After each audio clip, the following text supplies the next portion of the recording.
Mon papa chéri, ce qui est, il va filmer. Na évité, ce qui paye, il va filmer. Mais le fait qu'il continue dans les réseaux sociaux, il faut automatiquement calculer qui était devant lui. Pour Moutazo filmer, mon ami Kazaki Moussika en face na bango. Donc le roi Balimensa il va là. Chéra yebi Moutou amoni même parce que ça qui signe moko boy. Donc yebi Moutou asali le Moutazo filmer ça Moutou naé. Voilà. On a besoin de consanate. Alors papa chéri moi aussi peut-être ezaki Moutou moment détente et leki. Mais tant que quand ils sont dans les réseaux sociaux, faut y bako benda siko bateau bazana e matoi bilo nso ezana na limite. Soka moni que ça na buzz. Ça l'arrange, ça c'est pas nous, c'est sa vie privée. Aza déjà adulte, aza mukolo, aza na expérience kolega biso, makamba sala na vie biso na to sali nyonso te. Donc il sait ce qu'il fait. Donc papa chéri, aza na pouvoir imaginer ni moi-même. A na pouvoir, a même na pouvoir que muta filma qui a pas même pour filmer. Parce que a devant papa chéri. Mais ce que et bibiti na réseaux sociaux peut-être ma mémorisate. Parce que quand on a une place à embrasser, on a des bisous dans l'état. Voilà. On a une identité à moi, si on a des choses Barbara, tout Barbara, il faut que Barbara par la star. Il fut un moment en France, Barbara Sala, Love na Willow Lomomba, il a médiatisé. Le Love congolais le plus médiatisé. Il y a Barbara Kanana et Willow Lomomba. Donc, il y a une photo dans la chambre, dans le magazine, dans le Figaro. Alors, ce qui est que Barbara déjà à l'égard à niveau, quand on a une bonne détente, un moment de détente, on a papa chéri, et qu'on empêche l'autre. Ce qui est une relation. Parce qu'il y a une relation, papa chéri pas une relation. Ce qui peut vous aller sur les télévisions, et sur ouais, pied. Et si biso est pas aidé. Si vous avez une mission, vous avez une part fali ba œuvre na bango kuna et comment rater ou comment. Vincent on est vérité moko et blessé mon cœur mais la vérité. Et ça na ba mboka ebele musique ya na ba temps. Ba période moko to wana yoga qui bouissa pimba solo la bien TH Kofi Olomide toujours na pointe. Aoui Lolongomba toujours na pointe. Bakanda Bongo Man, Orlus Mabele, général des Fao, grand-père Benz Bozi Boziana. Bazagi na tamo bazo brûler fort dans le pays na biso Afrique australe, Afrique de l'Ouest, c'est extra musique. Comprenez est-ce que Zarani ba œuvre na bango eza présent. Ils ont kende ko ils ont beta voilà. Mon état ba pirata ka biso ba pirata ba nyonso. Ba pirata ba Manda Chan, ba pirata ba nani ba Desimboese, ba pirata ba Vive la musique. Ba pirata tout le monde. Mais si vous avez un pirate, vous avez un magasin, un étalage, vous avez étalé, non? Si vous avez un somba, volonté na bango, vous avez adoré musique. Si vous avez un trop, vous avez un sur 40 artistes c'est piraté, vous avez 7 ans, vous avez alors, tant que vous avez trop, les grands producteurs, on a rappelé la poste à l'entourage soit fait d'argent. On a ces bêtis sénégalais, les sud-africains, les bêtis congolais, qui est le plus populaire actuel. Pointer à Ouera. Bon, ça va. Batili Moutouna va contacter Ouera à Paris. Oh non, ça n'a qu'une. Balugi bureau, ça va contacter personne. Bon, est-ce que les gens ont beaucoup caché combien va cacher, va évaluer. Parce que là, les sponsors, sont positifs. Maintenant, parlons maintenant du problématique. Il y a l'élo. Il y a l'élo comme plus Internet. On a musique plus sur Internet. Soit tu vas sortir dans la plateforme, soit tu vas sur YouTube, tu vas transformer en MP3. Tu vas mettre dans la boîte. Tu vas souper dans temps réel. Tu vas clipper dans YouTube et tu vas taper dans la boîte par la mort. DJ Migi. Comme un système de connexion, la musique n'a pas ordinateur est bien connecté. Si vous avez réuni dans la boca, si on a Congo, les lois ont une émission qui a fouillé, on peut en raison. Parti c'est individu. Au lieu de 8, 10, on va trop, on a 2, 3. Pourquoi 2, 3? Rythme est changé. Il a automatisé ça.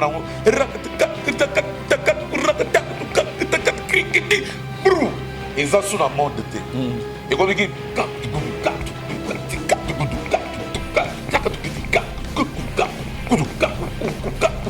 house banini batechno bafro congo ebotami ya bainosbi batokos musique ya bafali bafere na ye bakayaki te soki ezaka fere musique odemba voilà sikoyo esali ke na bamboka wana surtout bapays anglophone botolobaka afrique mobimba bakóma na bastar na bango na bapays na bango depuis musique ya ordinateur ekoli do musique ya banigérien eye na mopepe moko na baivoirien na basud-africain et faciliter musique de musique ekomi plus programmation dija sakani kaka musique eke sikoyo na bamboka tout ezala na baprovince tout lelo bakóma na bastar na bango même na congo awa obike tokokenga nao na matadi to tokenga nao na boma bawera bana basuccès bakofi bana basuccès bafali bana basuccès omona babibisilo ya moko ewali ya kitweni ya kiyombe olimi teke jok dana succès wana bakanda charme ozomona garso mokanda charme ye bena areniaka bacikapa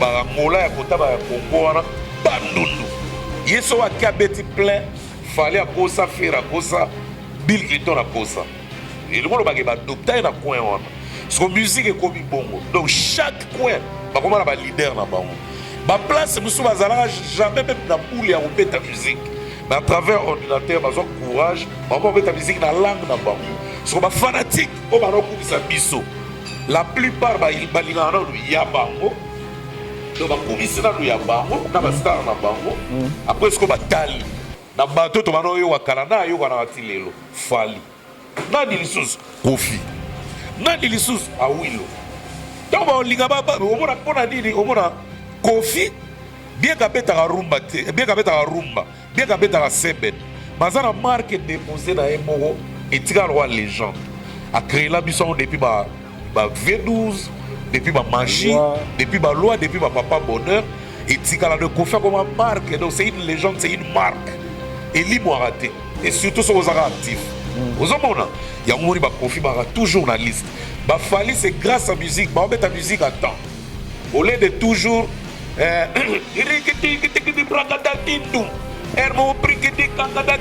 ezali lokwa baekole lokwa baamuyaya me baoriginal wana mokoyoka mpe biloko moko ezala ya bahouse toujours fali oyoka rumba mpe eza na rythme techno oyoka rumba mpe na rythme rnb bayoka maloba te baosepela na rythme esaliki efali toujours là efali aza plus médiatisé mpo azobeta musique ya lelo à tout moment epe ebimaka masse oyoka 10 titres 20 titres ezaka biloko ya ndenge wana akoma mpe marque mais sikoyo yo etant que moto oyebi ndenge genre ezoleka eloko nini okopesa okoapporter comme conseil na bamusicien na biso parce que mpo na biso on veut pas que ezalaka musicien moko oyo balobelaka tout non parce que le Congo a plus de 60 millions d'habitants. Ouais. Il serait même pas dans le département musique, tous à la peine à base à peu belé. Le lot qui est Nigeria, au coup de base tellement belé, mouton ça succès naï. Maintenant, et là on nous doit porter comme conseil à musicien à biso lelo parce que le lot nous parlons d'Héritier Watanabe au hasard la studio de la biso mi ange mi demo ça deuxième album naï. Par exemple l'Héritier Watanabe. Ni na roko ako sala lisusu pour que musique na yewana ekendeko ekoma na bamboka wana bacomprendre mpe ke do bilengo biso tokoka ya baddd na babeti fo bandeko wana mpe bayoka yango pour que un jour mpe le batangaka bakongole baza wapi ah bon héritier Watanabe bobenga ye mpe bila beta na Zénith ntango baza na maison mare na Werason na carrière solo te mais aza mpe na droit betela yango tolo po ye mutu abwaka ya mbote pamba oza comprendre ana raison bila ana raison a bete la Bercy tolo parce que matana pena boaka monele alobi ye moto asana dendo monele alobi ye moto asana dendo poe alia ana raison mais c'est le Bercy de Werason Igwe les vieux de l'an 2000 de la forêt ya Ngiama tata d'exaucer na Gladi mobali ya Mampata eza ya yete papa na Bilnat ye ndenge asali carrière solo depuis 2003 il faut ne soit bêta ya yimo le monde il fallait bêta arena accord Bercy le 28 février 2020 ndenge ba faire ba bêta ba Zénith na ba groupe na G7 ndenge lelo héritier Watanabe rata ki grand pour na ba combattant affronter Olympia na la team Watanabe na maison mère do ba bill ba yuto ba to liboso fallait ba affronter biloko wana avant héritier parce que bill atika kosalaka bato misusu bayina ye po bapropos na ye ekoyebisa ye mpa bato mosusu surtout oyo bango na réalité makambo ndenge ezokende effort nde mille fois sala ndenge évolution kobila ya mystique travail comme une machine ndenge évolution ezobima boye akei nango likolo epese makambo ndenge biloko ya baskole epesa ye makambo ndenge bagénérique nde biso epesa ye makambo comme ça affronte basala wana ye moko po déjà nde tomoni fala azoaffronte boye seke nzela ezokoma ya kofongama lo mutu to akaffronte na ye to yango wana bill atika na kombo ya diamond osala biso plaisir po soki batanzanien bacomprendre makambo azoloba eke bacongolais bangona bayebisi batanzanien niveau bakofinga bill aorespire su te po diamond wana ozomona oleti oloba awa na micro to baporte parole ne te po aza mpe congolais te ekota kaka na youtube omona makambo azosala yo moko omonaka nongo okeyebisa bill na litoi bill lose oloba tro ngai mama Pichu Tondele naza pharmacienne ya formation nazo œuvrer dans laboratoire CRMTA où ils allaient centre de recherche et de production de médicaments traditionnels améliorés tout tient à disposition na bino ba cosmétique tout ça du cosmétique enrichi au collagène ils ont traité ba tampon ils ont traité ba rides ils ont traité ba poche ils ont traité ba imperfection mingi ya peau pour ça il a sérum nango sous forme ya masque tout ça d'ici crème réparateur ils ont réparé pour ce pour un problème acné ba bouton ba mapalata et puis comme ça il a un sérum naie où ils ont enrichi na acide hyaluronique tout ça d'ici gel douche tout ça grand format na petit format et ça mis à paille ils ont adouci peau tout ça d'ici cheveux oyo ezokolisa suki ba cheveux abîmés ba suki oyo ezokata na pamba ba suki eza na ba teinte ezobongisa ngo ezo retarder repousse ya ba cheveux blancs kosa na ngona huile nango na bain d'huile toza na crème pommade toza na savon oyo ezo accompagner gamme ya ba cosmétique nyonso toza pe na ba médicaments na kati ya laboratoire CRMTA toza na pommade Diazolex oyo ezali pommade antidouleur ils ont traité toute forme de douleur même. Abonnez-vous et n'hésitez pas non plus à liker la vidéo et d'activer la cloche de notification. Voilà, comme ça, c'est parti.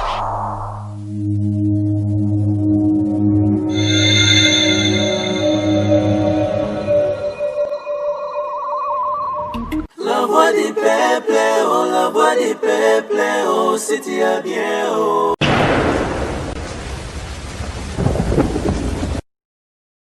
Très heureux de vous avoir nombreux, chers amis téléspectateurs, devant vos postes téléviseurs à travers le monde pour suivre votre émission Tribunal Nakati Yachin Nabino, La Voix du Peuple, une émission de réflexion et d'analyse autour de notre culture roi, Tobin Arabo Musique. Vous savez que dans cette émission, nous avons l'habitude de recevoir des artistes musiciens, des chroniqueurs, pour qu'ensemble, l'analyse, il y a des sujets qui ont tourné tout autour de la musique Nabiso. Aujourd'hui, nous avons tant de sujets autour de Lobela. Nous retournons, nous avons au moins 3 points autour de Megapé, Kolobela par rapport, il y a Etali, partie de influence, impact, il y a partie de musiciens Nabiso Libanda, où il y a ni message que musiciens à la solliciter plus au niveau extérieur à pays, c'est-à-dire que tout le monde a un contrat dans différents pays, alors que pendant que ça la musique naïe. Et puis nous allons essayer un peu de parler aussi dans moi polémique qui entre Kofi Olomide et Wenge, c'est-à-dire dans l'histoire de Ndombolo. Nous allons essayer un peu de décortiquer cela et puis Toro Megapé, Kolobela. Impact, il y a des artistes musiciens à l'élo par rapport à Oyakala. Et pourquoi pas essayer un peu aussi de Kolobela, différents sujets d'actualité de tourner tout autour de la culture Nabicho avec Mbuta Likasu. Bonjour. Ouais, bonjour Vincent, bonjour à tout le monde.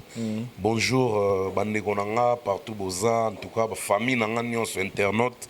Parce que nous, avec les internautes, nous devenons de plus en plus une famille. Donc, il y a un critique. Ils ont une politesse, Mbuta, monité, place boy. En tout cas, on est ensemble avec vous et je salue. Il y a José Moulumba, le Bogar de Birmingham, qui nous suit avec Madame Barça, Béni Barça. Merci beaucoup. Voilà, nous allons passer d'abord la première rubrique Nabiso, Actu de la semaine, et puis Torozonga, tout le l'actualité, où ils ont tourné tout autour de la semaine, avant de na sujet Nabiso. Retrouvons-nous juste après cet élément. Merci.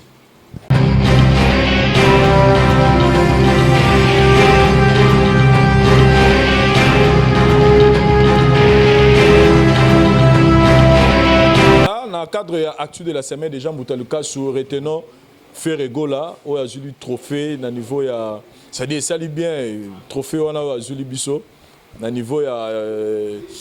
Pour Malébo, impression. Pour Malébo, oui, oui. Et ça a plaisir. Pourquoi ça a plaisir? Moni, Moussala offert à Salaka. Bien que Yémo a décidé ces derniers temps à un peu silencieux côté marketing, mais Moussala Sala n'a mis sur Batou, ils ont mérité à avoir un trophée. Il y a un trophée, Moussou est les ailleurs, en dehors de la RDC, mais il y a évité ceux qui vont avoir un critère nini, ou que peut-être y est à remplir sa raté. Mais normalement, ce qu'il fait, ils ont mérité à quand même nominer. Ata ozoate wana ko mamusko ya ba fanatique ba voter. Mais félicitations à Oeleki na pour Malébo Awar en tout cas na moni ba ndeko belé pe bazui et ça lui a plaisir à trop. Donc bravo Ferré, c'est que je peux dire c'est ça. Donc Moussala nous a mérité maintenant que Linzate qui a parlé. Et là tout moni pas a nominé na Frima au salma niveau ya Nigeria je pense. Oui, et ça je crois moi au novembre. Azan nominé na autant on a côté na recherche na yeba. Soit nominé dans combien de catégories? Moko centrale. Ah, donc voilà. Alors, on a aussi des fans qui faire partout dans 4 coins du monde. Surtout l'équipe marketing à faire. Ça l'effort. Dans l'émission, le roi tribunal, l'émission artiste, l'émission monsieur belé internet, mais kako expliquer ma fanatique na bango ya partout dans le monde comment voter. Comment voter faire pour à remporter prix wana. Pour prix wana au monde na batu bazwaka wana. Ezara par vote. Ezara noté que kaka boye bache photo mutu loza bogar to lati kitoko ali batu barabo balobi bo yonde mutu combien tel non. Ba désigner raté mais ba votaka. Alors artiste peut faire à la mesure il y a aussi communiqué na ba fan na ya 4 coins du monde. Très bien. Ba yé ba procédure d'une ba sala so azali bo so téléphone na ye pas ko voter parce que le réseau ko isabiso ba congolais air mo eza eloko wana. To yebi ko supporter ba artiste. To yebi ko finga batu par rapport donc pour côté la artiste na biso. Mais to yebi ko matsa bangote surtout sur le plan internet. Mamba ba streaming awa tout monde a koyo kapeza ra trotter parce que diaspora congolaise to mi pesa trop na YouTube ya kotala ma maison les gars délire les gars mboka ke ko kota pena boya na source o bana koyo kapena artiste no depuis streaming to oyo kar o somba artiste na depuis ba plateforme to mesana pena na mo penate. Voilà. Il va mettre à YouTube, pas à télécharger dans un téléphone, à bani yoga. Et pour te côté l'autre. Voilà. Et l'autre qu'on appelle, il y a un autre ben d'aba fanatique matoi. La place qu'on l'exattend au final l'autre là, to concurrent artiste na yo. Na moment net ba période à bouiller.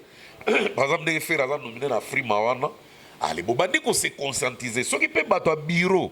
Baza moi qui dit bateau baza moi cultivé pour la makambango. O yazak expérience de trop.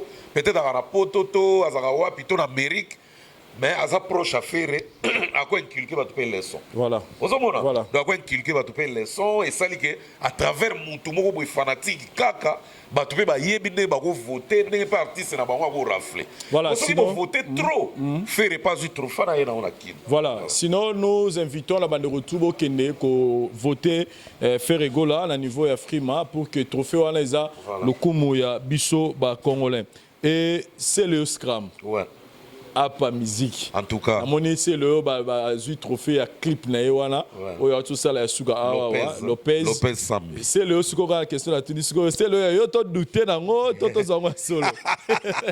T'es normalement. On vous félicite. Vincent merci. Normalement.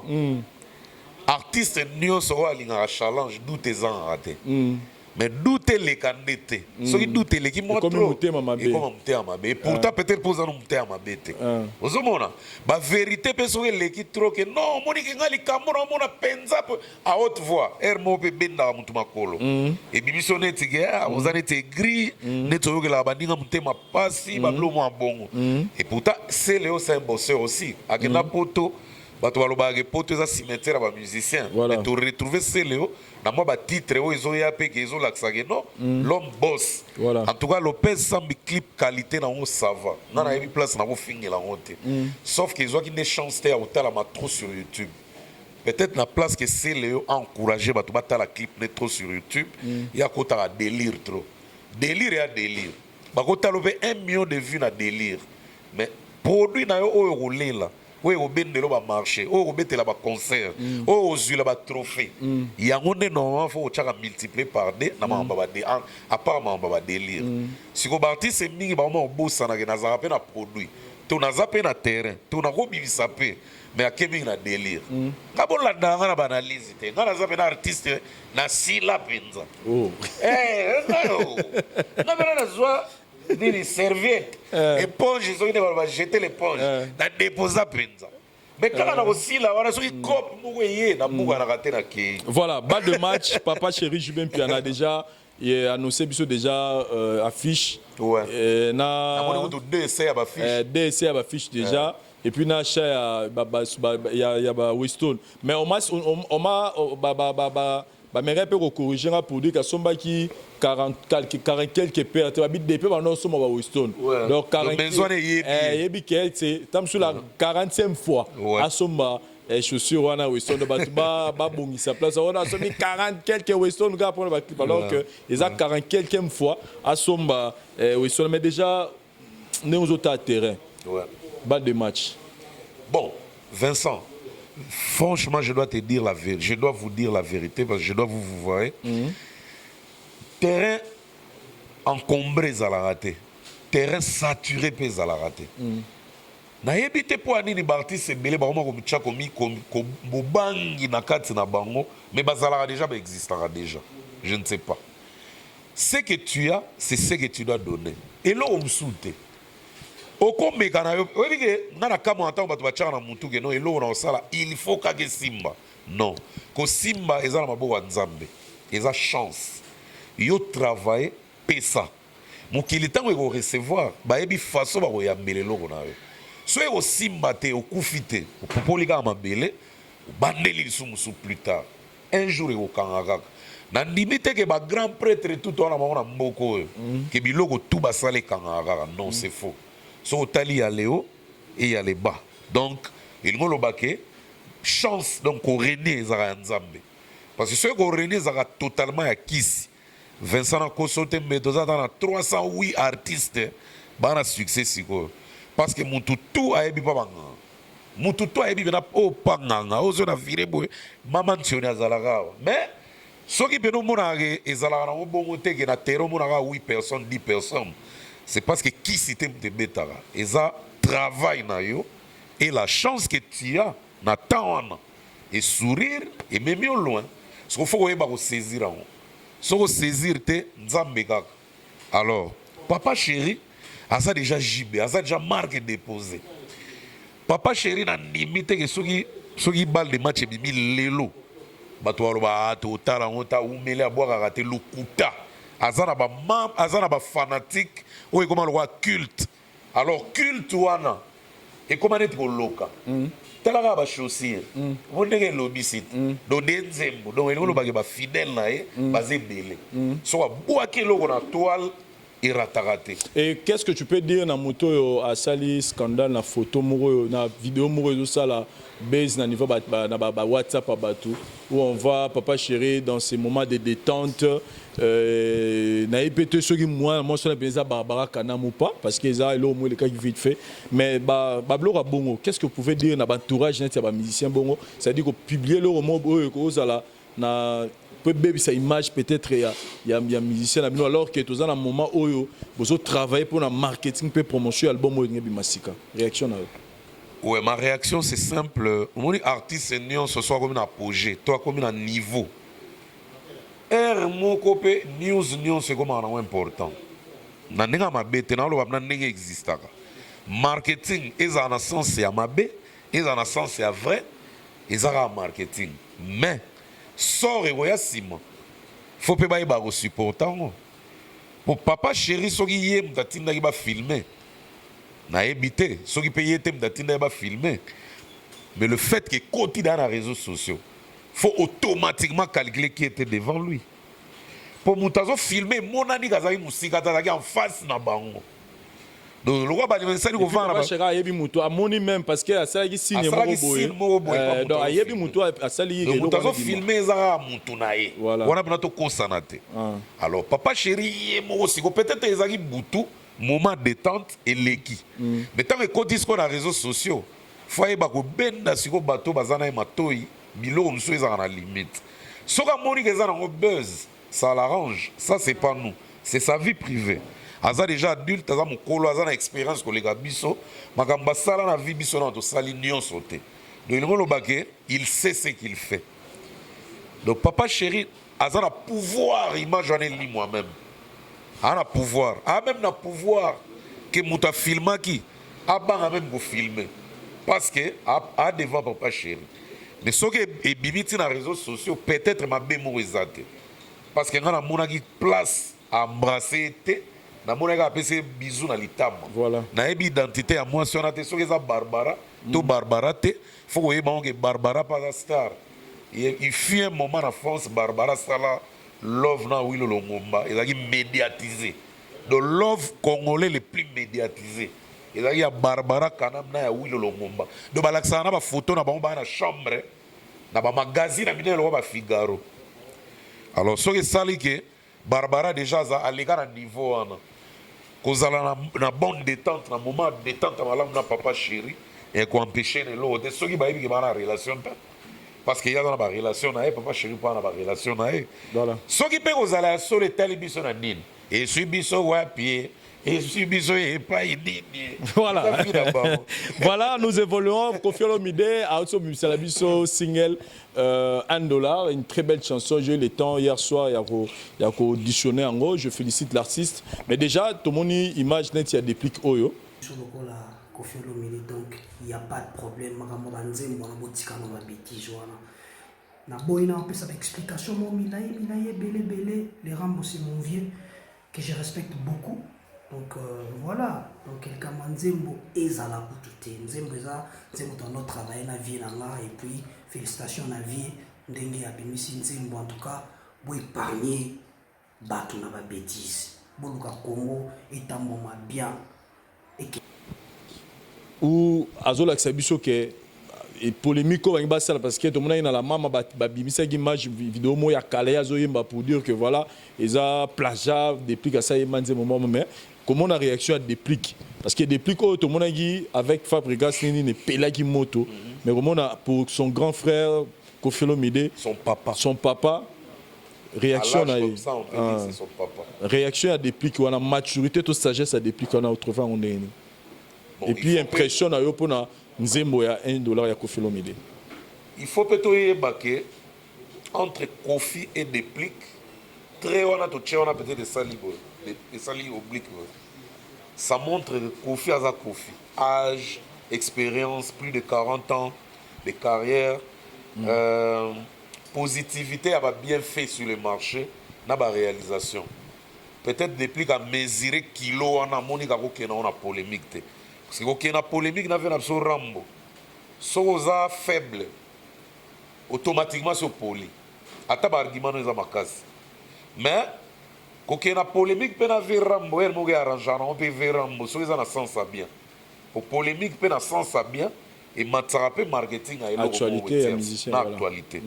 Mais depuis quand la monnaie a une maturité à partir de l'eau et ça m'a Fabregas. Parce que tant qu'on a déclaré, il y a Fabregas c'est au bêta déjà. Puis bandi ko memele d'abord marché. Et toi quand tu déclares, tu gagnes en quoi? Tu vois? Donc la simple des choses était que à BBC PK que pave naie, bah tu vas comparer n'enga Robina Sala na Fabregas na Dr Jeff. Peut-être ebi yana ne gagner kito yana ne pola kité. Tout le monde a et bibi nyonso balé na marché. Bango moko ba ebi ba récolte bazwaki. Alors na fait na biso Rambo bezamba liboso te. Oui, ils ont dit que moi, j'ai un bon album, le 13e apôtre, héritier Watanabe, pas Yembela, on dirait Skembo. Mais tant que Bibi pas héritier Watanabe, et yo gani na ngopé. Et Bibi pas Verambo, et yo gani na ngopé. Donc, il y a un parolier, tant que tu as une confusion, puissance à Moutou peut défendre la Moutou. même wera son nzembo embela Aziz Makukula bila yembango mais au moins on sentait que sentir que ya wera ezaki makasi voilà ko bil kuna peso otali bi ezaki démarrage à carrière solo voilà niveau ya rumba ezaki na puissance makasi te par rapport à Roi de la Forêt imba ba Blandine Pemba 13 ans bloque belé ba Chantal ba donc ba Nikide ozomona de ngolo baké ba parolier o débat mo sala on encore pour bayeba ke oyo na oyo o alegi niveau le o alegi niveau o wana o déclarer trop te soki tombe na muta munoko trop nde ako rattraper na ko déclarer mais ngana mona net ba mo sala on encore bo botana challenge yango et puis surtout que ezaka une partie ya nzembo oyo bayembi donc ezate nzembo mobimba ezaka juste une partie mais moi j'apprécie cette sagesse de déplique boine zalaka et parlons de Fabregas. Pardon Vincent. En tout cas, je félicite Déplique. En tout cas, Déplique, ceux qui ont continué aux Araboués, kaka na ba musicien nyonso. Mais au bana au triété, franchement, c'est un bon exemple à suivre. Au tali rentabilité, au tali sorté. Peut-être que sauter que la gamme mutu so zo ngimbo mu tali nyonso anate. Mais c'est vraiment tu es un jeune encouragé et puis il soit confié l'idée pour tenir pour chat déplique na place na donc moi na moi quartier latin parce qu'il fut dans quartier latin et il a des bons propos pour son mentor parce que son mentor c'est Kofi. Bon mentor c'est trop dit mais son patron son ex-patron ceux qui vont soutenir peut déplique à travers biloko auti ko loba oyo et au ça l'absorbe bien. On est au salaire honnête, moi, la génération. Voilà. Donc, en tout cas, on a un très bien. Clip, je dirais, Nathalie, 8 fois. Tant que Tindeling, on a Nathalie, 8 fois. Tindeling, Jean-David qui a monté, mon Coca-Cola. Petit, on a Nathalie, on vient, on est là, on est au Bima. Ah, il est là, on est là, makamboro yo yebi bazongi selinga lisuna bi oh boko tika ngote non tala ngo eza clip na fongoli pena boye na che waouh d'abord j'ai fait donc j'ai fait qu'est-ce que je peux dire na pesina ba remerciement plus na HB grand frère pour la qualité clip grand frère ya Inos B pour la qualité ya clip en tout cas na habité hein so qui verra mo mutapona ba site to ba réalisateur ba pona ba site mais ya maloyo c'est bien ciblé na couleur à vie habillement au figurant to ba chaki wana wa zongi wana sœur na biso wana c'est comme si c'était tourné en Amérique ou en tout cas félicitations pour la qualité HB binazo laksako ako détrôner ba marché tout na Congo soka continuer boy très bien donc très merci bien. Venapso Rambo bonne chance na nzem na biso $1 voilà et kaka même Nathalie Bumba zo zonga do vie mo ba secret c'est kazo lia kitoko ya zo zonga ça sert vraiment en tout cas bon clip plein de succès Fabregas Abidjan pour ce week-end na compte il y a final il y a Rumba Award à niveau Abidjan wana ça fait du bien. Au moni Fabregas na réseaux sociaux a commis pour apparaître trop et puis ba délire na sala kana ba biloko na ndenge kendaka les Ivoiriens sont plus captifs maintenant envers Fabregas et comme moi malebela comme kende na olena ba Fabregas na ba Fabregas le Fabregas et que quand était hier si vous voulez, le logo l'a adopté trop. T'as la merveille Rambo, merveille Yamado, oui. Dans ces années. Très bien. A ça peut nominer na l'homo les gars na décembre. Soit prix on a meilleure danseuse à $100,000, 50 millions de francs CFA. Donc on a peut-être au titre de voter pour les Congo qui gagnent. Alors Fabregas peut nenge ba pointer que yenda beta live l'événement ils ont des drapeaux ya Congo ezo ke likolo voilà quand on est au monde batinde ko tout o ba ocha ba date libanda mikolo to bo ke la ba fleur parce que ba fingi pe miso trop que live beta ma trop te libanda ils ont ba même ba to bimba au grand complet ba ke pena Abidjan c'est à féliciter ils ont des drapeaux Congo ezo zonga ko matane ezali liboso dans les années 90 alors chance on a to souhaitant on a ba tout au bazar actif ba wera son ba continuer au bimane ba bimaka ba jibe piana ba Fally Ipupa faire recherche pour l'héritier Wata Koffi Olomide Awilo Longomba donc ba Inonce mi ba déplique ba Gez ma wete tout donc en tout cas plaisir eza ya Congo parce que ba oloba ah c'était à Abidjan mais qui a agrémenté mais c'est Fabregas mais Fabregas là il est d'où non mais il est du Congo. C'est la fierté de notre pays. Jamais tout le monde est événement et ça vient dans Zambie, va bien ivoirien. Non, mais biso to pointer dans la place et mêlé. Tout le monde ils innocent. Kalami était Cameroun, Kalami était Dar es Salaam. Donc c'est la fierté de notre musique. Oh ils ont mouké la place nango. Et ceux qui t'ont accentué, je crois qu'ils ont récupéré place aux années dans les années 90. Pour au moins même ba Nigérien ba mati, même ba ivoirien ba mati.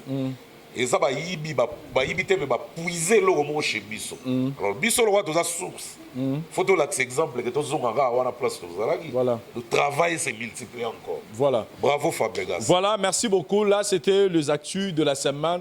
Retrouvons-nous maintenant après pour que tout les 3 sujets autres aux alentours na compte ce tribunal. Merci.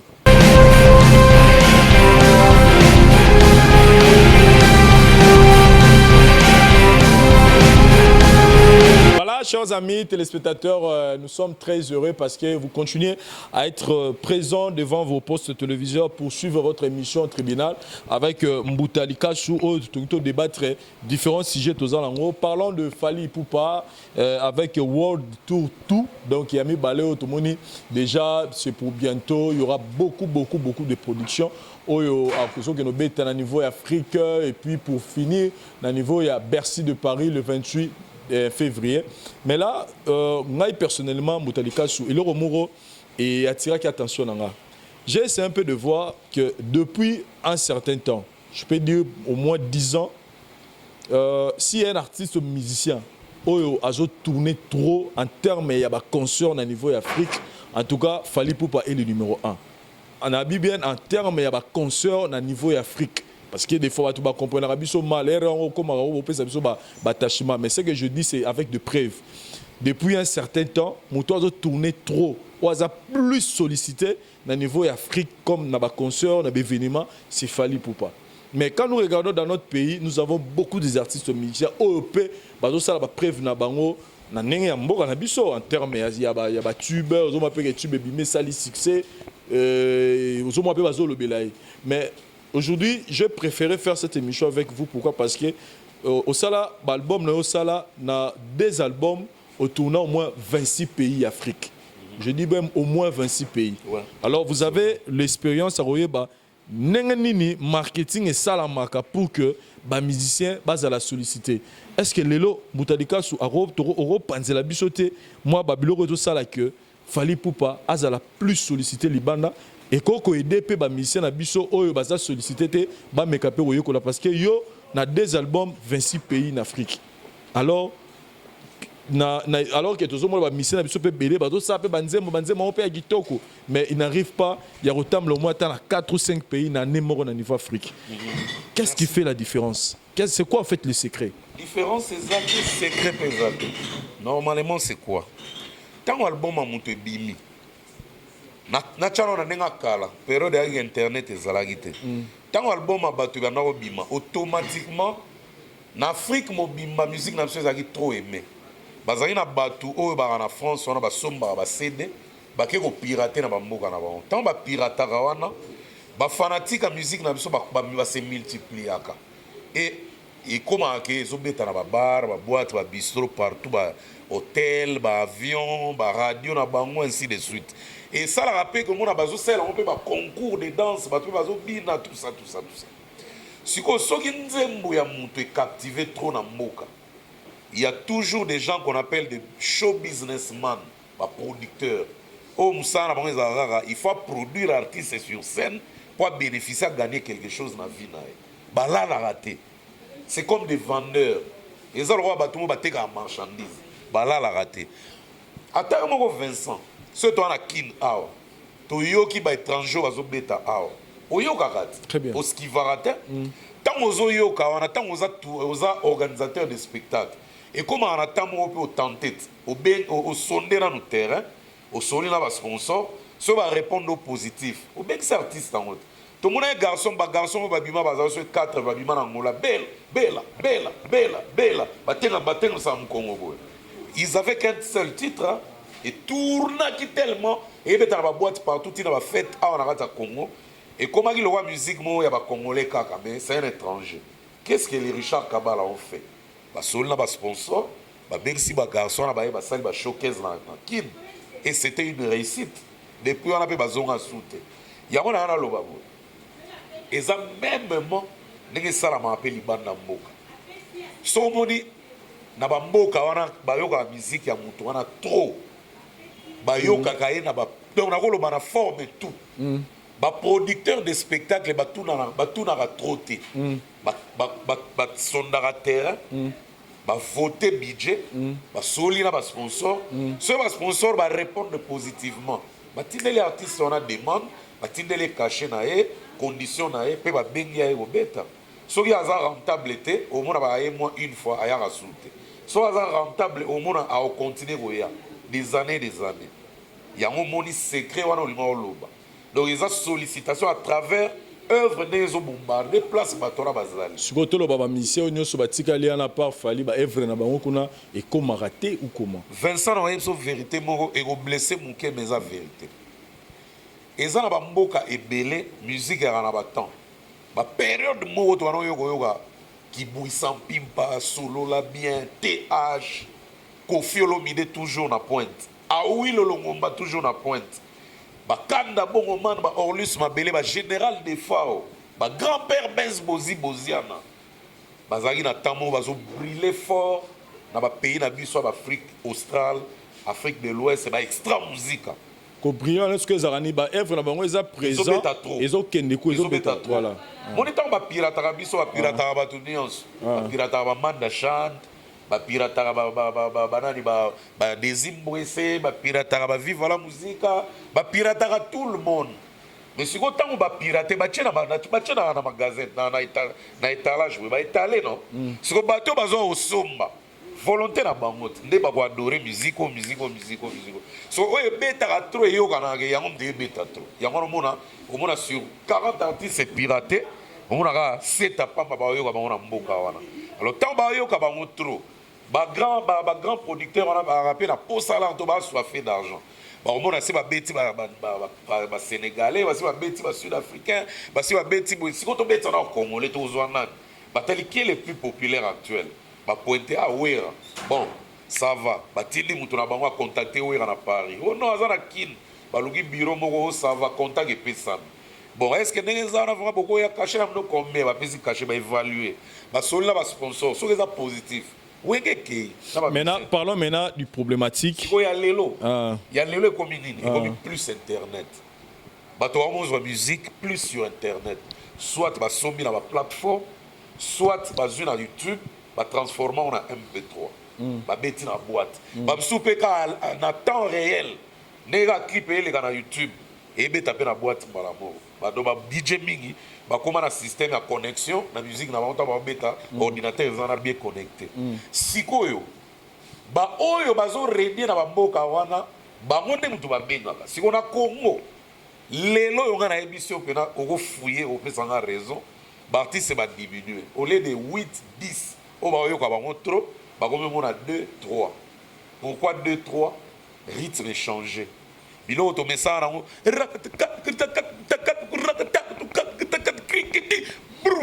et ça sous la mode de thé. Et comme il dit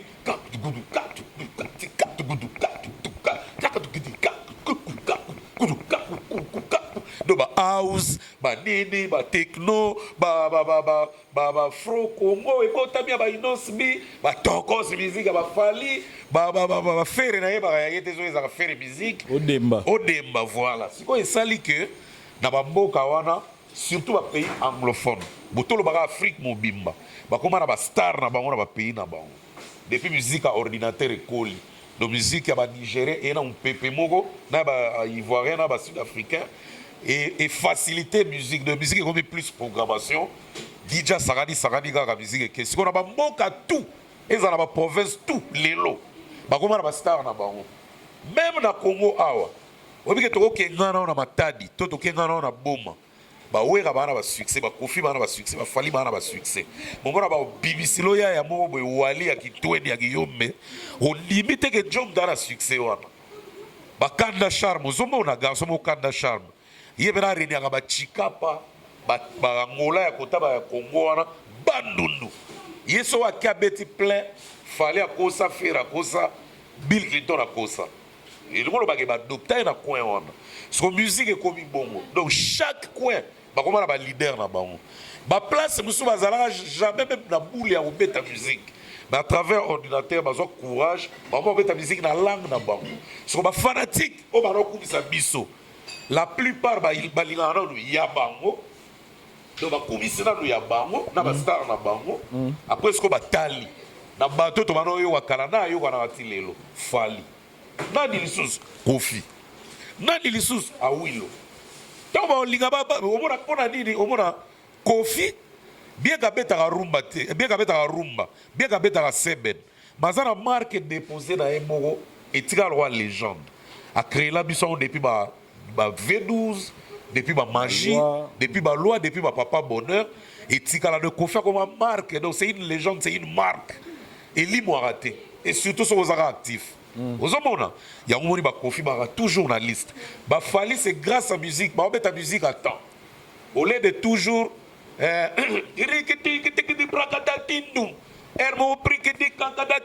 ezali lokwa ba école lokwa ba amuyaya mais ba original wana moko yoka pe biloko moko ezara ya ba house toujours fali oyoka rumba beza na rythme techno oyoka rumba beza na rythme R&B ba yoka maloba te ba osepela na rythme et ça il fallait toujours là et fallait ça plus médiatiser parce que ta musique à l'élo à tout moment et puis bimara masse oyoka 10 titres 20 titres et ça ra biloko ya ndengwana a comment pe marque mais ce que yo étant que moto oyebi ndenge Jean Wezoleka et là on y nous ça quoi porter comme conseil à musicien à biso parce que pour la biso on veut pas que les arabes musiciens moko au balobelaka tout non parce que le Congo dans a plus de 60 millions d'habitants il serait même pas un département musique tous à la peine à base à peu belé le lot qui na Nigeria au coup à base tellement belé muto ça succès na maintenant et là on y nous porter comme conseil à musicien à biso lelo parce que le lot nous parlons d'Héritier Watanabe au dans la studio de la biso mi ange mi demo ça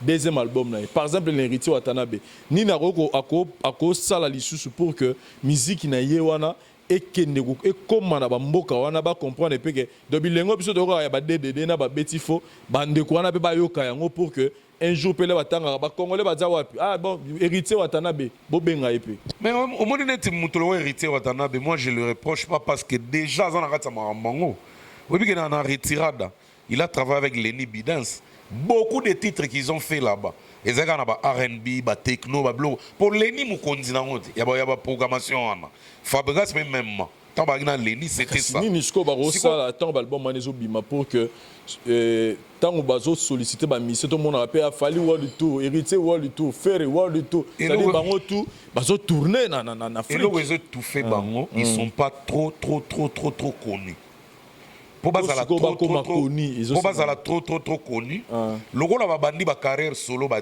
5 ans ba 6 ans et c'est déjà beaucoup hein parce que carrière solo même na une année déjà au beta flamme et on a félicité ba tolo ba Inosbi ba tolo ba Gez Mawete ba Petit na so ba Fabulous ba Samarine on ba otobi na danse na États-Unis pa Maman Hélène ozomona donc na lo ba boy ba artiste na biso to ba bimisa nzembo ba s'attendre que ba oyeba automatiquement parce que ba fali ba yeba na na pasi ils ont investi pour se faire connaître ba tchara ba nzembo na ba chaîne de télé ya ba mboka wana ba tchara ba nzembo na ba chaîne o elaksara ba câble elaksara na ba mboka ti wana parce que ba to kansa so tient na trace TV de musique no esukeli wana lukuta il y a au moins 9 ou 12 traces na monde yosko c'est limité na trace Africa na oyoka ba oyoka na zone francophone.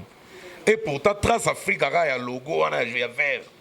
Et ça, sous la Trace Africa anglophone, et en Afrique du Sud. Kuna ko todo banda frontière à Zambie na Kasumbalesa. Ti Égypte, ti Afrique du Sud, batala wa awate. So ba yebonen. C'est ça le problème. Il bat tout souvent bakanza so aleki na trace trop B-Black, à la bande, on l'a bilamba, tigana singlé. Wesh, frérot, tu vois, bah, ça va putain le merde, enfin, tu vois quoi. Donc, on a merdé, bah, et pourtant, il faut cultiver pour récolter. Et il faut avoir des pions. Dans la Kama, héritier, va voyager à Zambie, va voyager à Kenya, va voyager à Tanzanie, dans la maison mère. Mais l'enfant intelligent fait quoi? Pendant qu'ils ont voyagé dans le groupe, dans la place à Zali, on tourne sa carnet d'adresse. Il y a des journalistes, des télévision, des radio, des newspaper, des journal écrit, presse écrite. Mais il n'y a rien avant de voter là, il y a des momies, il y a des soutenir. Mais il y a des journalistes dans tous les coins. Il y a des journalistes belés. Le fait qu'il y a trop de pays africains, les camarades intimes, des journalistes. À part les journalistes et les tourneurs. Ce qu'on a fait trop de temps pour avoir un succès. Ils ont fait un bimisa so eloko ekanga na bamboka na ndena so la bimisa eloko lelo Vincent ekangi ka pan na opé maintenir di fali au moins calendrier avantage na 18 date 28 date mais ce que eloko ça la bon manque actualité ce que bande ko na biso baza na actualité mais baza na pistonté mais ba lukanga dans l'accès ba télévision ba Tchad ba télévision ba Burkina Faso ba Japres baza wana ba tebele ba Zambie ba na na kala agenda ya bato presse ya bamboka ebele siko ndenge ezalaka na bato ya bamboka wana balekisaka biloko na biso fele balekisaka yango fele pourquoi balingi miziki na biso surtout soki eza bien donc kuna eza mama barégisseur te fo lesa te ezalaka te kuna pena ezalaka te otinele crédit te ezalaka te loba yo moko na volonté na yo oyebi ka aza robot te aza motu ah mon frère le roi baloba pe anglais par anglais na traduire ata ndeko monde ozobeta boye encourager na moi ya kobela et il prend directement sans pour autant penser si manayo ke awosalo kanai tu vois bazana bango mais ce que bandeko na biso ba se limita mais si na bango soki bimi ba tala boyoka en Afrique. Il y a tout un système. Il y a tout un système. Ce qu'on parvenir musique,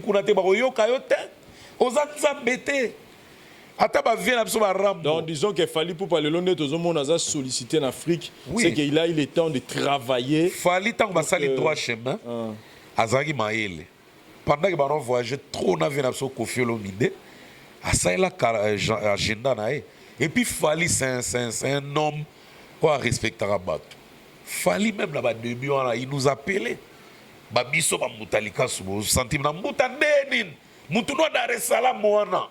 Yozo mona kage asola ne ka pamba nzoka a tissé lien na e. Et a commencé ko bien ko lega ba plus kenga. Pour aller de fixer les doses. Non, non, la vérité hein. Mais ça na ba vie na so musu ba na terrain ah bazana batu.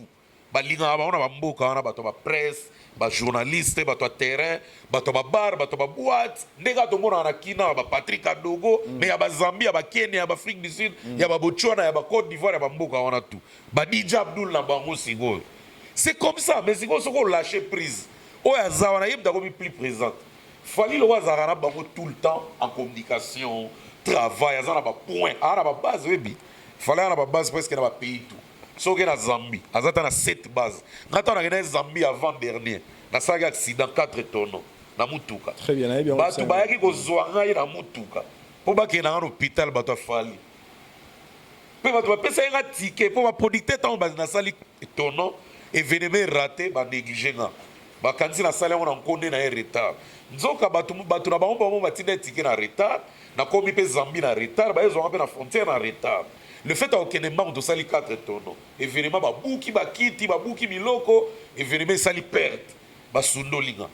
Bato fali mutu bagi kozwanga ba tchenga l'hôpital, bato fali mutu bakomisa na journal, et puis bato fali babinga na Lusaka, ba logenga na passé na participer na funérailles ya Man Popo.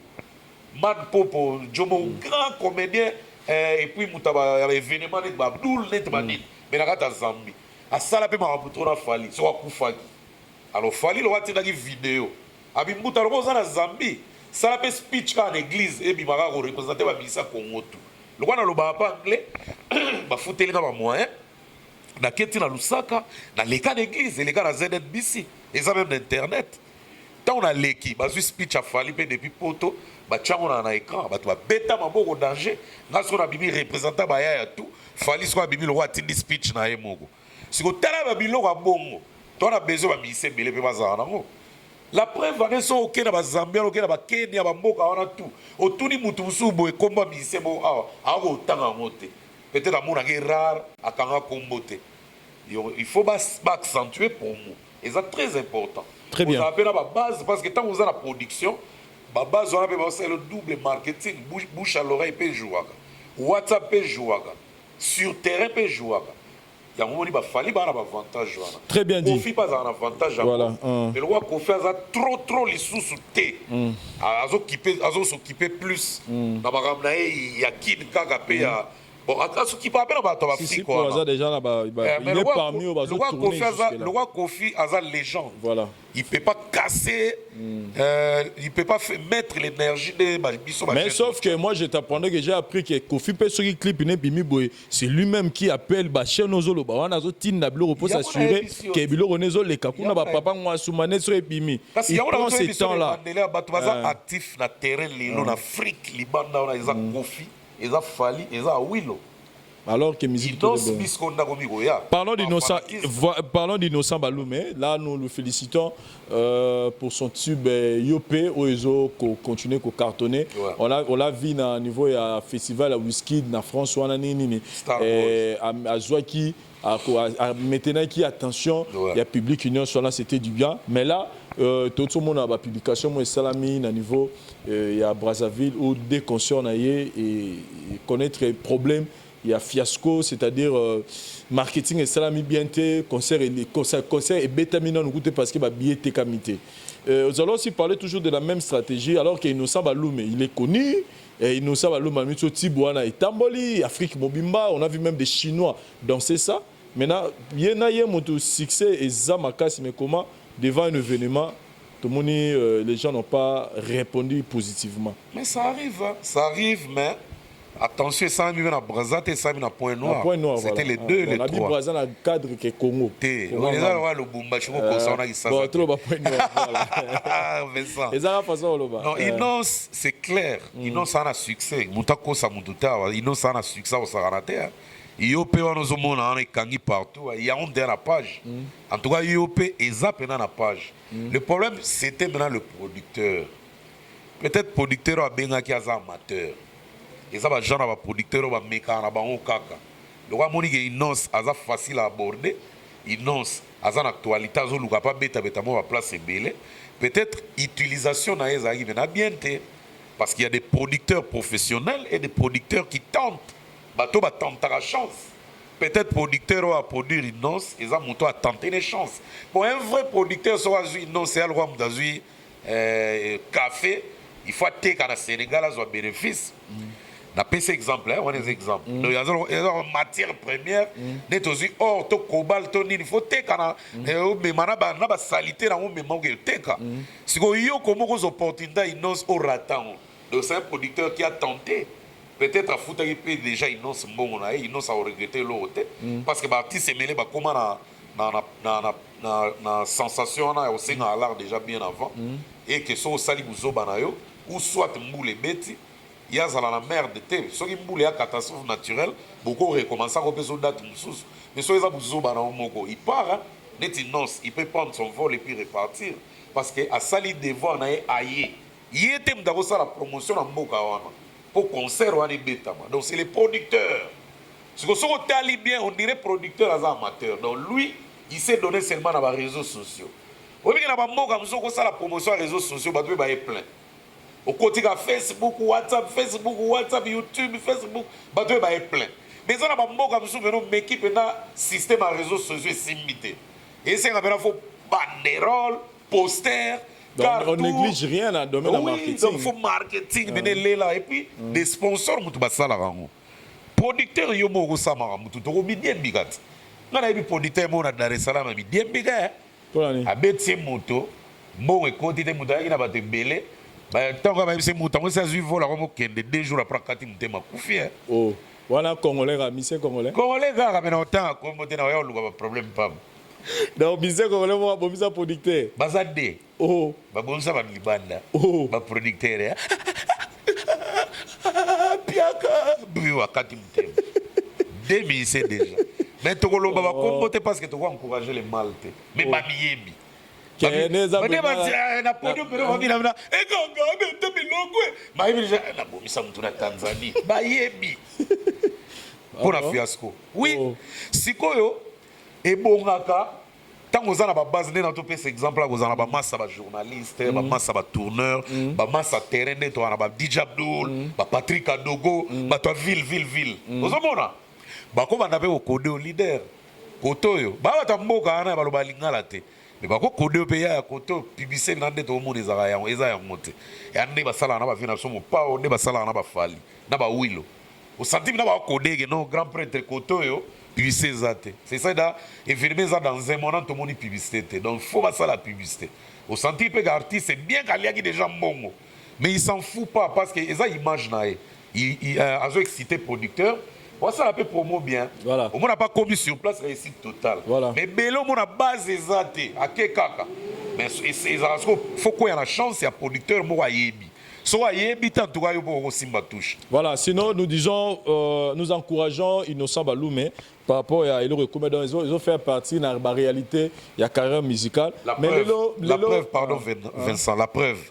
Nous avons Maramo azo denda na ebita okega nda peut-être a changer bilamba toi là les 2 jours à talinda ou tali ba couleur après zongi sous aéroport azo avec Dar es Salaam parce que total à Dar es Salaam il y a les 9 ou les gandeni beaucoup na mta beteza Wasafi donc Ekira production Diamond Wasafi c'est ça Wasafi festival donc festival il y a Wasafi garçon na Diamond la salle la publicité le roi mutana le kosa olia. Sur telle détermination, au moins, on plein. N'attendons pas que Nakei, Willy Mandala, Pessoa Bambota, trop Willy Mandala, grand prêtre. Donc, il y a bien 3500 esprits. Willy Mandala Yakuza. Nakei, au moins, on va crier pour la nini, plaisant. Marketing et salami bien, mais salami bien. Très bien. Donc, il n'ose pas oser la voilà, je profite directement pendant que le petit solo Diamond, pour te mettre ma solo, Moro et Bill Clinton, moi personnellement, je l'ai suivi, n'a pas un frère, Nabiso Papi Mboma, B1 Music, Bill Clinton. Il a beaucoup parlé, mais il y a un point où dans mon qui n'a tout un point de vue parce que yo ont tourné en Afrique, au yébi maman Bill a s'est surestimé par rapport à Diamond pour dire que bakoki jamais ko comparer na Diamond, c'est-à-dire que yé marambo a sala la musique Diamond na la salle en côté. Il y a Beta Bercy, il y a Beta Zénith, il y a Beta Olympia. C'est normal. Marambo ya sala na vie Diamond na sala monte. C'est normal. Diamond a yebi wazo sala, yeba yebi wazo sala. Batu batala ya ba mona ba. Bila Beta na Zénith, tant bazana maison mère na Werason, na carrière soloté. Mais à zappé na droit bête la moto le poyem d'abouaga yambote pamba vous comprenez a raison Bila a raison à bête la Bercy tolo parce qu'à matana pena boaga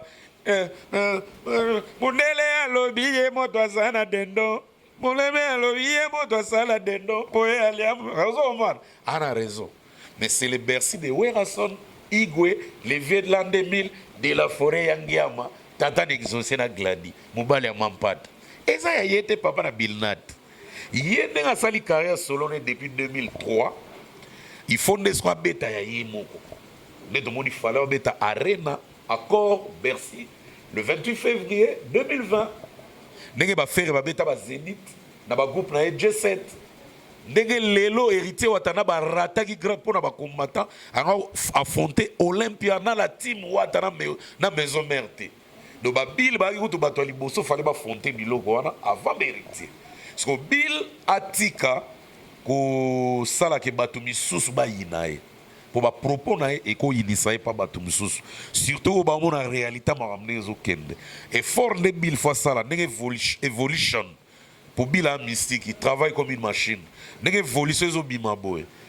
Ake na on likolo et PC makambu. Nenge ba skole PC makambu ne ba générique ne PC makambu.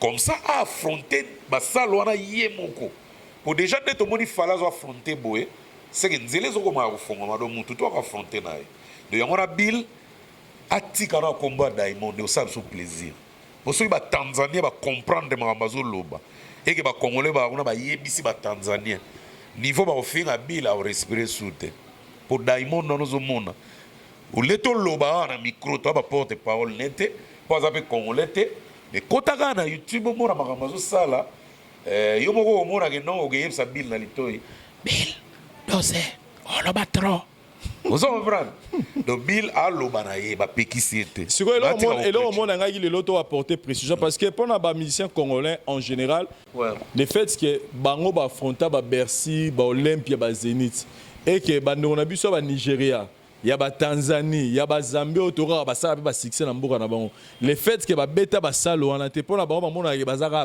bana Vincent na tunelo mo ça dit précision na ina pesa yango wana na tunelo mo pour comment on a biso bon comparé biso te biso to affronter ba grande salle mais bango so aura place na beta na Bercy aura place na beta na Zénith ozo na ya na absolument mo okanisi biso ba congolais rêve na biso to arango ba anglophone pe ba na même rêve on se trompe hein?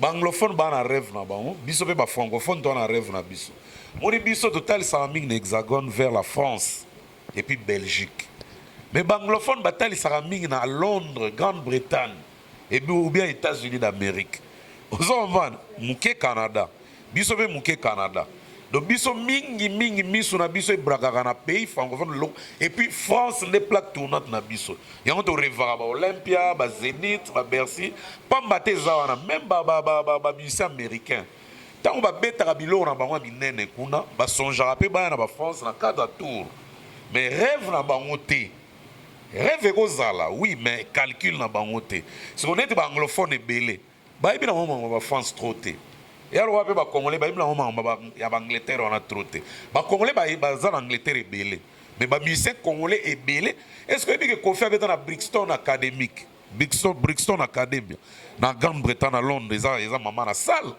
on a ba fali tant bazana na ba soleil bango tout ba na groupe soleil je te salue bientôt au bibisi la zone soara maman na rumba donc félicitations on comprendre donc batu na ba rêve na bango ba Diamond na kota na YouTube beta ba spectacle na zo beta o mona ba salle muso zo beta ya minene ke ba Olympia o mona ke za pe na ba mama na ba autorité na ba mboka ba anglophone ils rêvent pas comme nous bango bazo rêver en anglais biso to rêver en français ozo mona différence ici so ba l'image que bango ba beta ba salle minene te comme si on irait ba Diamond ba Diamond ba Pisqua ba Davido ne ba suka na Nigeria il se trompe yango moni to tikali stationné na magasin kitambo ba ninga ba komiso na pays nizo na Australie pourquoi parce que to linga ko même penser to biso nuance boucle to kanga biga wana mais non biso pendenge to zabo il faut to banda ko rêver mo lo fala beta na polo mais ba polo wana déplace ba anglophone ebele ba rêvakat yango ne biloko photo lobaka qui est arrivé côté francophone des années ne moni mutako beta Olympia ne fala beta na polo des années mona ba Olympia to lo ba bongo donc en France Olympia États-Unis Apollo eza na mythe nango surtout mingi ba théâtre c'est vraiment plus un lieu théâtral ba comédien plus ya ba noir américain ba réunion de wana mais ba Jackson peut ba beta wana oui ba noir surtout ba beta trop na polo donc eza na connotation na mususu mais ba grande salle pe eza na ba États-Unis wana eza na ba connotation na ba Olympia wana ezali mais nde bato mingi na bando timbela ngo te poto focaliser ga Olympia Zénith madon fa beta Olympia po na chela ngo monoko te ozo comprendre eza na une grande salle mais mutu sa succès expérience pour na eza na veta boulay pas beta ngo 12 fois ozo mona ce ba Diamond ba na ba rêve na bango pe o ba ko laksa Bill te que Bill moi je rêve ceci hein d'abord on lo ba en anglais Bill my dream is this one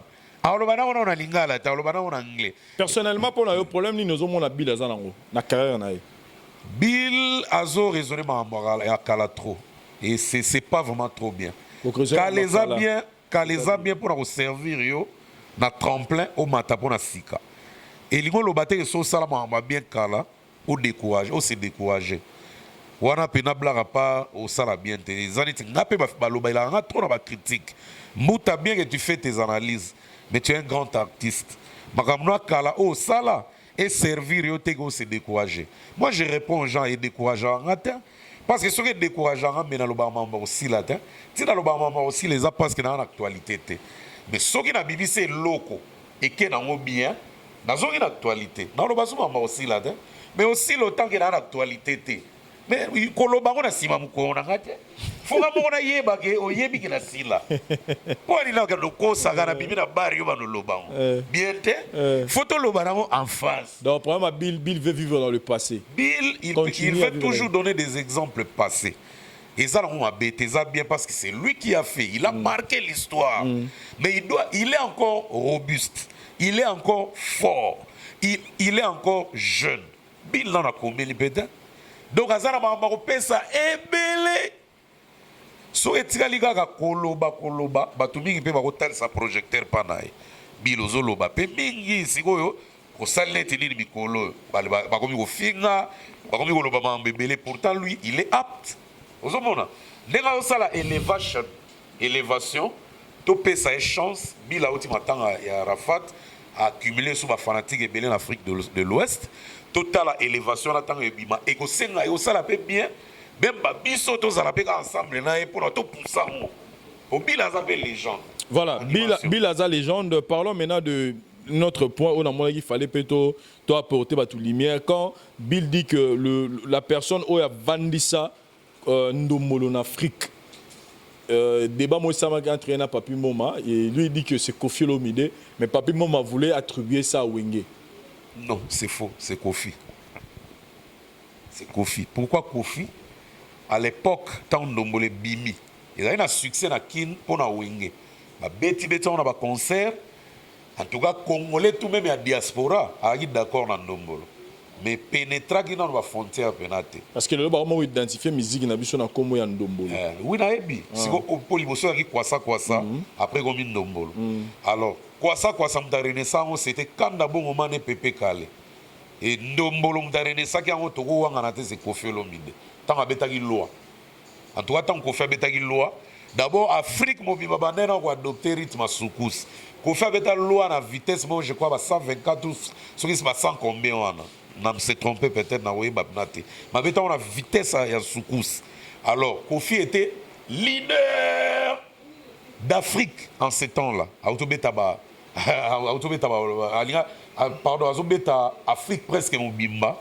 Et puis Afrique a vendu ça, on a beaucoup. Et puis, loi, on a habité, on a un culte. On a habité après loi peut-être et quotité peut-être. Mais loi est culte. Alors loi vitesse et bêta guiana. En tout cas, il fallait que Kotara la frontière. Pour Kofi était déjà installé dans toutes les frontières. À ça ma base. Vitesse wana. Mais ce que Kotara wengo ndombolo boum. Ndombolo bagina elengina luxure. Mais bagina vitesse à soukouste. Mais ce qu'on l'a dit Kaluji kaka abwagela jomo dami aziwa abeta pe mo ba soukous.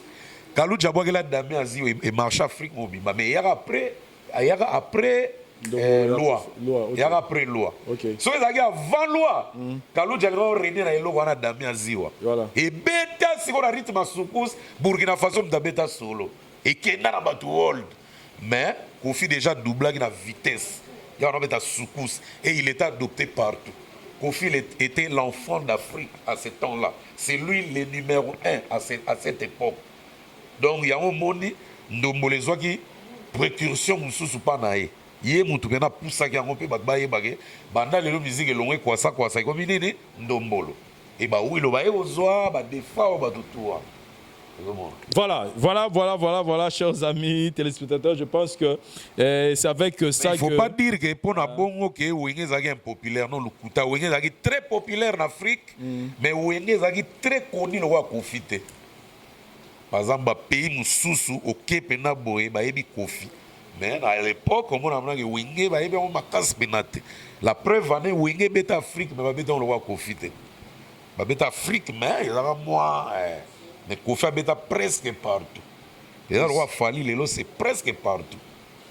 Voilà, chers amis téléspectateurs, je pense que c'était ça matière tu as apporté bino lelo concernant ces 3 points que tu as abordés et je pense que en matière oyo et artistes et musiciens pena faut balanda pour envoyer ba pu retirer moi ba stratégie surtout mon métalli cause à la solliciter dans niveau ba conscient en Afrique c'est ce que nous voulons que nous puissions avoir beaucoup des artistes libanais bazo que nous représenter biso ndenge zaki kala ya ba Europe que mona wenge maison mère na poto BCBG na poto quartier latin na poto bazo beta tout ça besoin ba date tonda c'est-à-dire que voilà, c'est-à-dire que va fonctionner, mais pour l'Innocent Balou, mais nous vous encourageons parce que vous êtes dans le bon chemin. Je pense que prochainement, Innocent vous en a moins rigueur avant de signer le contrat.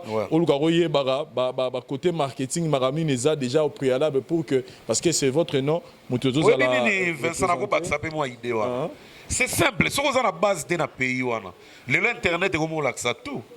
Donc, tant que vous sollicitez un producteur tchadien, c'est simple. Quand tu as Google, au côté de la chaîne radio, ta chaîne télévision, il y a bango ya ba tchadien au mona ke bibisolo ba chaîne télévision autour de ba émission populaire et au pesa yo et au pesa ba komba ba journaliste populaire et au pesa même ba coordonner na bango grâce à ba kombo na bango ko taper na Facebook au trouver payer bombe au sola bombe ba mi très bien et ceux qui des choses populaires il y a bon journaliste na ya mbo bien bon mais ceux qui sont impopulaires au ko se présenter pe au yebani voilà donc c'est simple à fonctionner mais ba to ba ligne internet te ba liga ko passer trop de temps na basi na ba bureau na matolo internet zelana no er total ga to finga total ba kene mpiana total ba nani total ba chiluizi non au total ba analyse boto boité ba tribunal mais il faut ça l'appel trop actif na internet ndenge ba inonce ba trop actif na ba fali na ba kofi parce que si vous êtes trop actif sur Internet, porte nos ouverte. Voilà, merci beaucoup, chers amis téléspectateurs. Nous sommes arrivés à la fin de notre émission tribunal. Je pense qu'elle est tellement bien. Mouta, moi, quelques dédicaces à Bandego. Oui, on a fait une montée dans la sœur, Clarisse Tangamouyembi, maman Fofat, maman présidente à Fofat en France. Clarisse Tangamouyembi, Motema Guilen en Tébé. Il y a José Moulumba, le Bogard de Birmingham, Motema Serre, Napso Beni Barça. Il y a Jean-David qui a monté. Mokonza Coca-Cola millionnaire, le PDG, l'honorable Dédé Moupass en mot de passe, le président, le boss Jojo Mandi qui m'a pata. Il y a Willy Mandala, il y a Kouza 3500. Eric Mandala. T'es Mandala la dit la semaine. Ah, ok. Doyeyo Mandala. Ok. Donc il y a Willy Mandala. Yakuza 3500 esprit na peso ba mota trop en tout cas pesa pe venanga wi lolongo ba mota trop na biga olonga na Nairobi lelo pason à London pesa Eric Omondi ba mota trop Eric Omondi a grand comédien na Kenya a tout ça la featuring na vena so wi le clip est côté premier jour 200 000 vues wow elengi donc bilo wa bongo ne auto linga donc na pesa ya wi ba mota trop et puis les boss Eric Mandala le docteur des ignorants na PC Bambota trop Vincent Bazozela à mon appel Abed Achour à mon appel Eric Mandala et ça voilà, merci beaucoup na Parouze ça au caméraman assuré, merci Naïche Veri Mouzango, le très spécial du président Adonis, du sénateur Adonis Ngambani. Le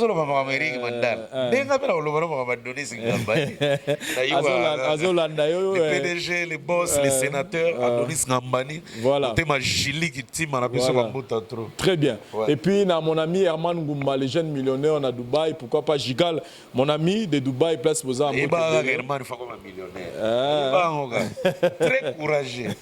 Herman Ngoumba. Voilà. Merci beaucoup na Parouze Sayo et puis na Banderotou. Et puis, nous disons merci na restaurant Louge Bar ou village Wakanda et pas Lutumba place pour place à Kitoko Bozo Boyaka sur moi dans numéro 13 pour la signaler bato Vincent bato ba uta ami Kilibara kin bokenda na ba bon marché bokenda na ba ville mais na Simotel Sendo on a ebisio au soleil pangolé ba Alexa Musaka escargot ba chama desu 3 mois ma desu likolo non na Wakanda ba saka na kate liboka ngando ezawa donc bana ba même moko na biso so yawa malili toilette propre pour bana poto le balela le toilette propre baate Voilà. et puis bana VIP na banzo côté kuna Voilà. poso bimara 23h Voilà. ma solo polémique eza bazana débat ba betela ba solo ba tuma solo polémique so côté ba ba yona ndeni mikolo moni nos mindeni mikolo tu wana na wakanda. Voilà, merci beaucoup. Tomonani prochainement. Bye. Merci. Éjaculation précoce, dysfonctionnement érectile, faiblesse sexuelle en général, et pas bas ces autres traités frigidité, ils sous forme comprimé. Tout ça, la zinginalis, auto-présenté sous deux formes, comprimé, à sucer, non suppositoire, ou les autres traités, différentes formes, il y a hémorroïdes, internes, non externes. Tout ça, la méamycine, ou les autres traités, levure. Tout ce qui est MIB, tout ce qui est maladie, kyste, il y a MIB, les autres traités en eau, sous forme comprimé dans le sirop. Tout ça, la crème méamycine, ou les autres traités, tout ce qui est maladie à peau, genre d'être maladie à PC, mycose, et c'est là qu'il y a mibali, surtout, il y a sapatou, maladie, loto, méamycine, crème, à autres traités en eau. Tout ça, la allium. Allium, il y a traité toute forme, il y a hypertension, il normaliser tension, ce qui tension est mataga, à quitter si à normaliser, ce qui est ramati si à normaliser, et ça à partir de aïe. Tout ça la menga, ils ont produit anti-anémique, bateau bazara connaissera problème et anémie, quelle que soit l'origine nango, menga ils ont remonté, ils ont tonifié un peu, ils ont ça makasi énergie dans les autres. Voilà, ils ont gamme de produits CRMTA, laboratoire où ils ont travaillé essentiellement dans les phytomédicaments, dans les plantes médicinales. Donc, nous avons tous les produits au monde et ça mis à partir de l'anxiété en bon au Congo. À part qui si on a si côté la bino, tous les maladies nous auto-traités, la préparation personnalisée. Dans le cas de myome, par exemple, nous avons une préparation mon corps et permettre de réduire la dimension de myome pour faciliter le robota. Nous avons qui si on peut se rappeler, voilà, tout traitera en couple. Et contact Nabiso, na Kinshasa, ils ont plus 243 81 83 13 322, plus 243 81 83 13 322. Plus 243 89 89 33 855 et Nalibanda, tous en a plus 1 514 329 12 56 plus 1 438 765 64 73.